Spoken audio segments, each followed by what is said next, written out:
La historia peruana está marcada por muchos eventos gravitantes, momentos buenos, malos y hasta pésimos, momentos que a veces son difíciles de olvidar, momentos que marcan un hito, un antes y un después dentro de nuestra generosa y amplia historia. Sin duda, la Guerra del Pacífico es uno de estos acontecimientos. En este video mostraremos la realidad por la que atravesó nuestro país, las causas de esta guerra, el impacto social que tuvo y qué enseñanza nos deja como nación. ¿Qué dice el peruano de a pie? ¿Qué dicen los libros? Acompáñanos a resolver la pregunta correcta.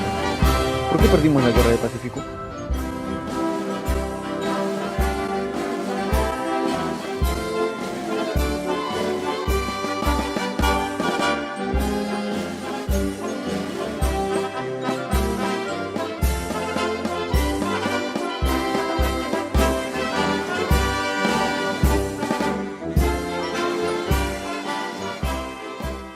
¿Por qué cree usted que nosotros perdimos la guerra con Chile? Una desorganización de parte del gobierno en el momento, de la época. ¿Por qué crees que el Perú perdió la guerra con Chile? Por falta de armamento. Además, ¿cómo se llama? Había un país, no puede ser. Inglaterra. Ajá, que, bueno, ayudó a Chile también. Y falta de armamento, creo, parece. Ya, ¿Cuáles son los antecedentes de la guerra con Chile? Debemos remontarnos al gobierno de José Balta, 1868-1872. Este oficial de ejército conservador entró en un periodo de déficit presupuestal que arrastrábamos desde el año 1865, antes de la guerra con España, con una deuda externa de 9 millones de soles, la cual se elevaría en 1869 a 90 millones de soles, provocada en cierta medida por la política ferroviaria. Se sabe que Enrique Meix, ingeniero encargado de la construcción de ferrocarriles, ganó con la suma de sus contratos en el Perú el monto de 30 millones de dólares para la construcción de 1.782 kilómetros, de los cuales solo completó 1.260 kilómetros antes de su muerte. La solución más conocida para cancelar el monto exorbitante fue la firma del contrato Dreyfus, promovido por Nicolás del Piérola, ministro de Hacienda de la época, en la cual estipulaba que el gobierno peruano tendría que dar 2 millones de toneladas de guano, a cambio de 73 millones de soles, con entradas mensuales de 700.000 soles. Este contrato iba en contra de los intereses de los consignatarios nacionales, los cuales habían tenido el control de las ventas. esta fue la principal causa para la creación del Partido Civil, que fue liderada por Manuel Pardo y Lavalle, el cual ganó las elecciones de 1872.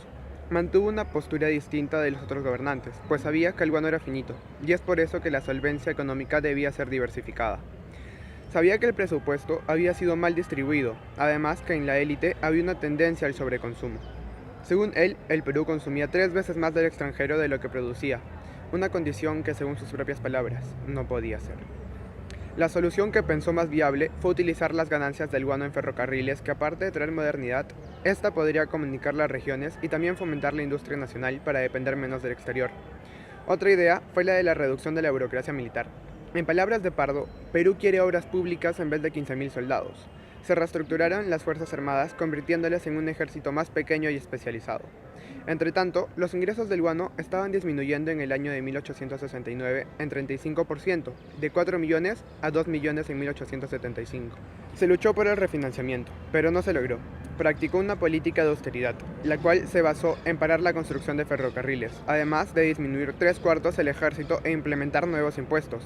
Intentó reemplazar la venta de guano por la del nitrato, es decir, los salitres, aplicando las leyes que ya conocemos, como el estanco y la expropiación.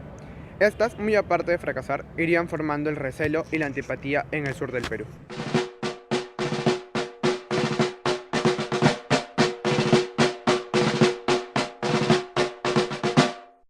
¿Cuáles fueron las desventajas militares del Perú? El Perú había adquirido 2 embarcaciones en el gobierno de Juan Antonio Pezet por las predisposiciones para la guerra con España.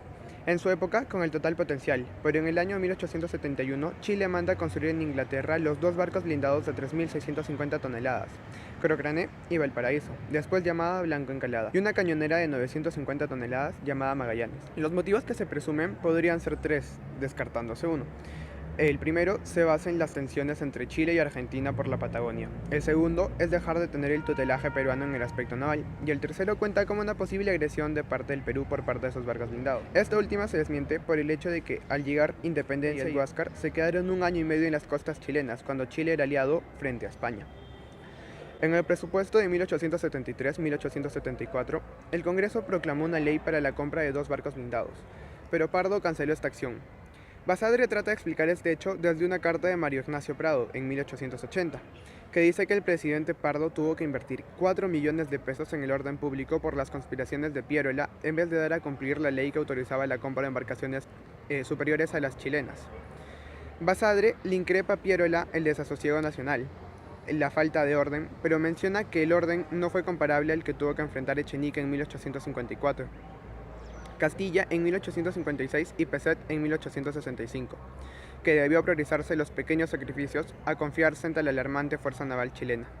Además, hay una tradición oral de la Junta Consultiva que da la Marina en 1874, donde se declara que la escuadra peruana podría resistir a la flota chilena, sirviendo este voto para cancelar la compra de los blindados. ¿Hubo participación de otros países, muy aparte de Chile y Bolivia, en la Guerra del Pacífico? Es conocido que Inglaterra intervino en cierta forma, pero ¿por qué lo hizo? ¿Y por qué apoyar a Chile y no a Perú? Para empezar, no tuvieron participación militar o estratégica. Fueron movidos principalmente por intereses económicos.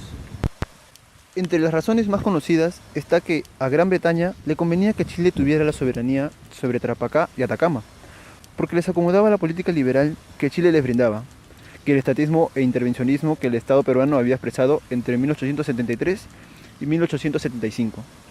Una de las muestras de la intervención inglesa es que los poseedores de bonos bondholders de Perú favorecieron la causa chilena. Otro país que tuvo influencia en la guerra fue Alemania. Para sorpresa de todos, hace poco se brindó una conferencia por parte del ex oficial del ejército y ex congresista Bruno Siebert-Hell. Nos dice que se mostró neutralmente favorable. Este país habría ayudado políticamente, influenciando en la firme decisión de Chile de no subir los impuestos como lo querían Perú y Bolivia.